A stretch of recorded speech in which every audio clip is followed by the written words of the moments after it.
With the Turbo XT. Visit John's Turbo XT.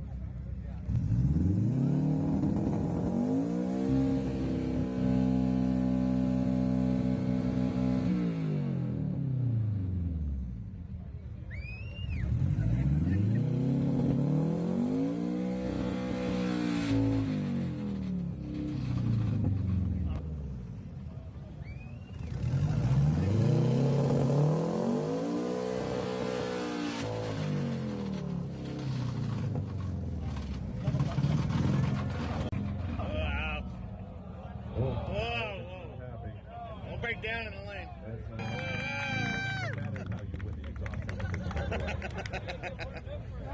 I'll touch that.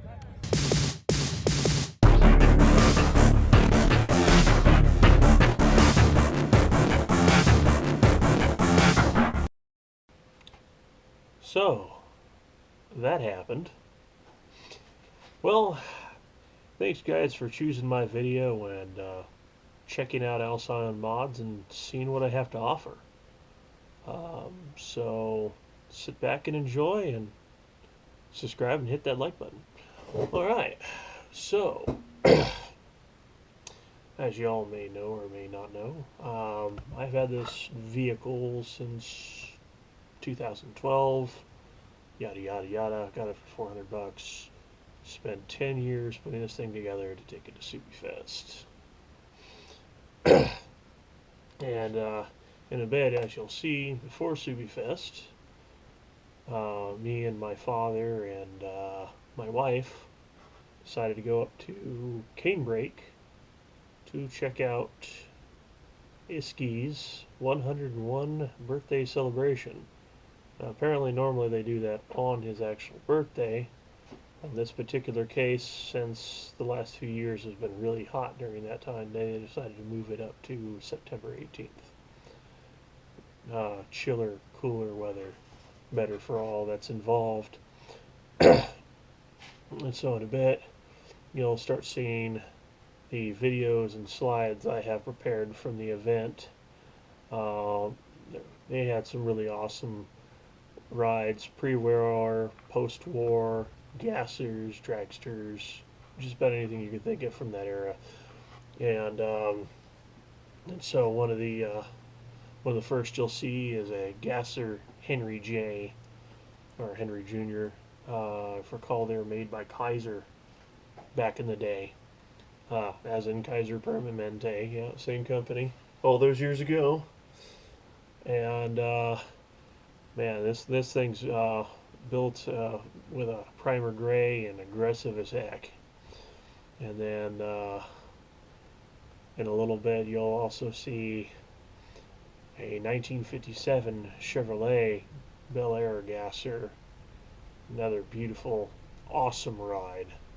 And all these rides, when they are showing up in mass, you can just hear them and feel them just cruising up and finding their respective spots. And it was definitely a feast for the eyes and a feast for the ears. And then as we go through the slides, you start seeing one of the good folks from our local neck of the woods, Donnie Waldron. If you're familiar with this era of vehicles and stuff like that, he's been doing this since the early 60s. And probably gotten some parts from him out of Pomona swap meets, or had him help you out on advice for certain builds. Rods West is this company out here that first started out as a hobby and then became a full-blown business later on once he retired from the base. And he's definitely got some awesome rides. 61 SS Impala, and then the one that he helped with a crew bring back to life is Silly Willie, a Willie's four-door gasser, kind of an unusual mix. I remember seeing that thing just as a body. And then through the slides you'll see a few other makes and models: Studebakers, a Bel Air 58 wagon, a 73 Dodge Monaco station wagon, the 70 Camaro, I think it was a 62 Corvette. Um, just a lot of really cool rides. And then at the tie end of it, you'll see the pictures of that were taken with me and my family getting to take pictures with Iski himself. And it's incredible, 101 years old, still sharp as a tack. You asked him any question about anything, he knew it right away. It was an absolute honor to meet him. And then the next day, September 19th, I set up with some friends of mine,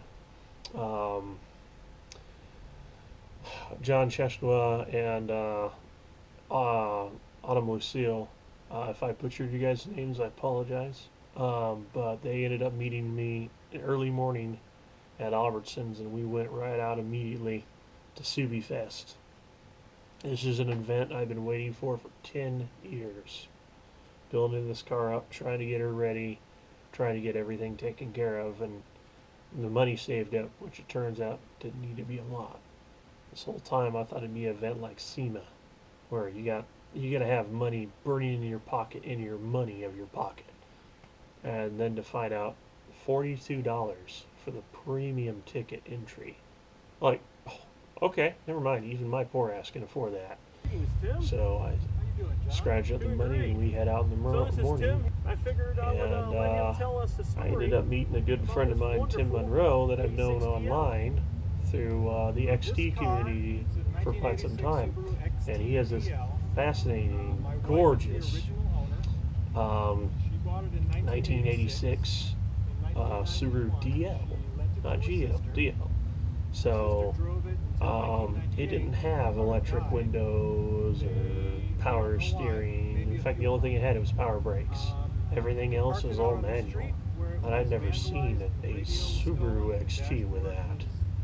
And so, in this case, you'll see the interview that I have prepared with Tim. All kinds of boxes, and toys, and strollers, and paint cans, and all kinds of other stuff on top of it. In 2018, I finally convinced my sister-in-law to let us have the Subaru again. Free her. And from 2018 to 2021, my wife and I, mostly I, restored this. As you said, emotionally yours, legally hers. Legally it's my wife's, emotionally it's mine. And honestly, you've brought her back just wonderfully. And she looks pretty much brand new. Thank you very much. Obviously, being the owner, I can point out 100 flaws in it, but I think from 10 feet away it looks pretty good. Oh yes. From 5 feet away, honestly, folks, she looks really great. These flaws are always the things that us owners individually just, unfortunately, they scream at us. But fortunately, passerbyers will be able to appreciate and overlook those flaws.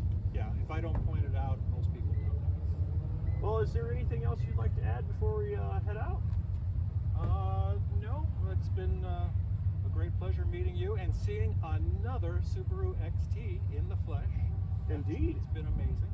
I feel so gifted here, and I'm at a loss for words to be able to see yet another one of these wonderful wedges and a fantastic owner. Thank you very much. You're quite welcome. You take care, Tim, and thank you for your... Alright, so in this video that I'm showing up real quick in a few snippets and pictures, you'll see my second vinyl wrap attempt. And this was before the Subifest event. I was trying to get this rush done and ready, and the weather was not my friend. Anything that could go wrong did go wrong, and it's a miracle I even managed to make it good-ish. If you're 10 to 15 feet away, it actually starts to look decent. Any closer, you see all the imperfections. Ripples, bubbles, tears. If there's an imperfection for vinyl wrap, I hit every check mark.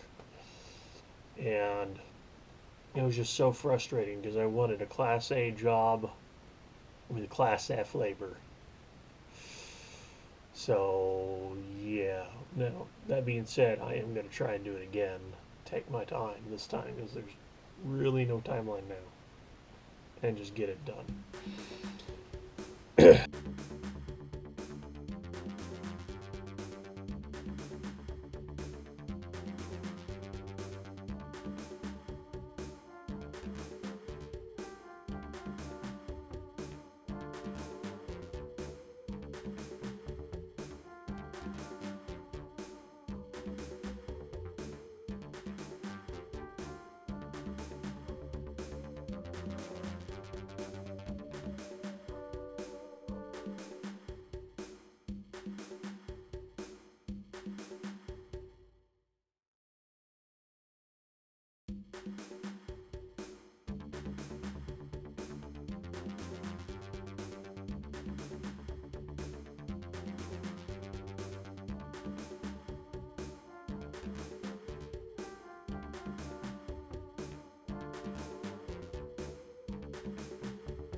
All right.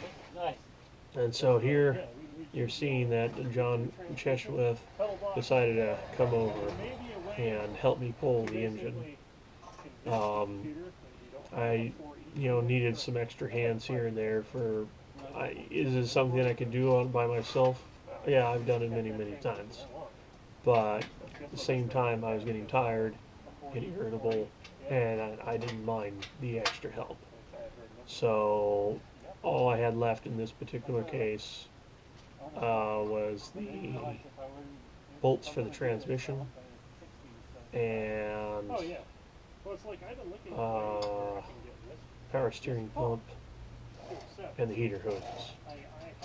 After those were done, he was able to assist me, and I was expecting the bell housing and the engine to be very stubbornly mated together. But fortunately, it came right out. I was blown away how quickly and how easily that was.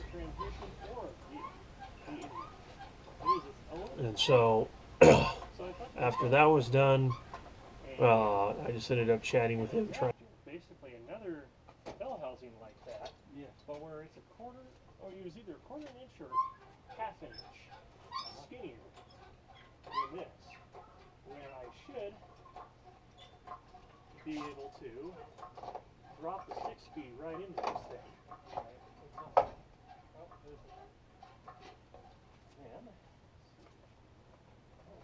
She's coming out actually.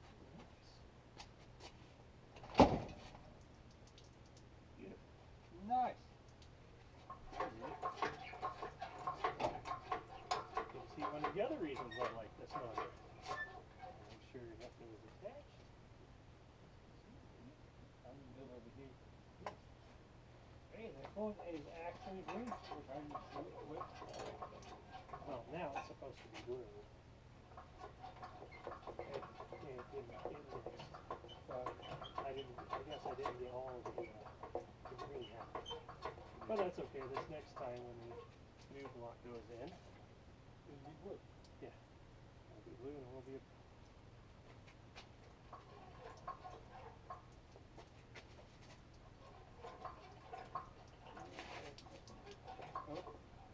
Okay, I'll just I wanted to leave the snot on the black piece.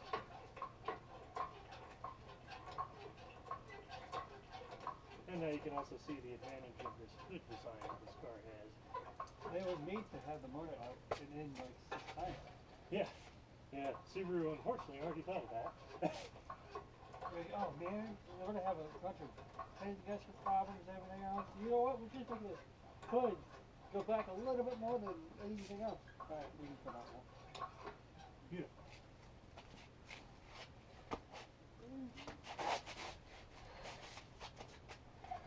Now I'm trying to move around in these sandals.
To figure out what I'm going to end up doing next, and we ended up careening it onto the motor stand, and over the next few weeks after that I started pulling the engine apart. Alright, so I just decided to, they're everywhere, to record a video of this thing, and as some of you have already seen, yeah, it cracked up pretty good. And there's aluminum bits The engine's half off. And did one heck of a deal to the rod and pistons. This isn't hiding it, but beat the snot out of the internal baffle of the pan too. But fortunately, somehow, the head is pretty much unscathed. Very grateful for that. I do find it weird that this piston, however, has more residue and debris than this one. So I'll have to figure out what's up with that. She's not burning evenly like. Okay, I get it. The drain feed failed. Somehow my fasteners and gasket came off my turbo. I'll be lucky. The turbo's fine too. But it spat up all the fucking oil. That's it. There's the problem. And so, in this deal, you'll see the events at Subifest itself. So I have a few pictures and videos of me going up and down the rows, checking out all these awesome sweet rides, and the people I got to meet.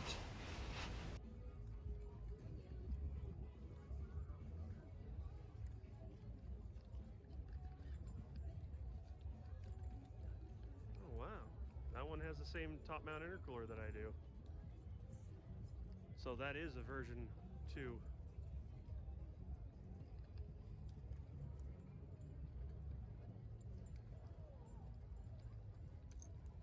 An LS swap. 2JZ it looks like.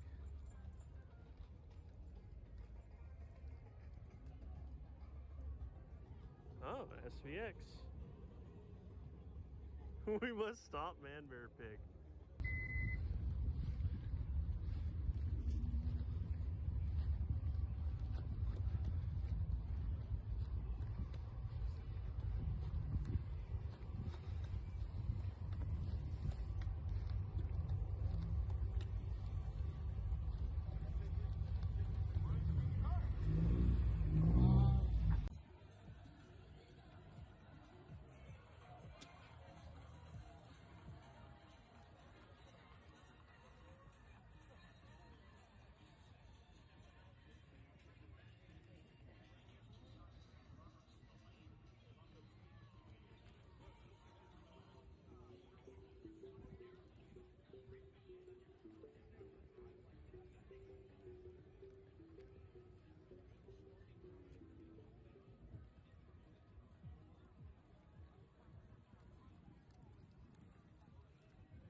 Checking out all these awesome sweet rides and the people I got to meet. And people like Spidey Sam, absolute pleasure to meet him in person. Granted, I was a little flustered after I blew my motor, so I was busy on AAA trying to get a hold of them. But still, the time I got to spend talking with him was still an absolute honor. Same with Bucky Lasek. Granted, that was at his signing booth, but it's still really cool. And then Justin Freeman. That one really surprised me. I'm sitting there looking over my XT that had just, I would say, 10 minutes after the exhaust competition blew itself up. And he walks up and, starts chatting and asking me questions about, what happened, hey, how are you doing, and all this stuff. I think to myself, you look awfully familiar. You can't be who I think you are. And then I just decided to ask him, like, hey, you wouldn't have to be Justin from Carnivores, would you? He's like, yes, actually I am. I'm like, okay, so, and also, where'd you get the donut shirt? He's like, oh, they gave that to me when I started working for them. Like, oh my goodness. So apparently he started working for Donut Media. That's awesome, and I'm very happy for you, man. That's an incredible deal right there. And I hope that the Franken wedge, now that you got it back into California, hopefully her progress will start moving forward too. And by the way, me and a few other West Coast local-ish XT owners are going to start in spring, probably February or so. We're going to try and do a meet for all of us to gather and have a West Coast XT meet. And we'd be honored if you join as well. We'll give you more details on when and if that's going to happen. So, after that horrible ordeal, after the blow up of the engine, I decided to call AAA. And I've done, I used to work for AAA through American Towing, and I'd always gotten the call and went out immediately and got it taken care of. I called at the event probably about 3:45 or so, and got a real person. They ended up chatting and explaining to me, yeah, a company will be coming out to get me. And I'm not going to call them by their actual name. I'm going to call them No Hope Towing. Apparently they were the only AAA approved place in town in San Bernardino. And I got a thing on the app stating, okay, they got it through dispatch, they're on their way. That was about 4:15 to voicemail. I couldn't believe it. Lo and behold, long story short, I end up finding out after 3:30 even, they don't have usually a live person to go over. You're supposed to use the app, which, by the way, is absolutely worthless. So I have to figure out how the heck I'm going to get home. And unfortunately, at the time, Lucille and John had already left Ridgecrest. So I sent him a text through Instagram. And I find out around, I would say, 5:45, 6 o'clock. So they're pretty quick on their reply. They're heading back immediately to help pick us up. So at this point, I just want to start tying up the video and saying, thank you to various many people.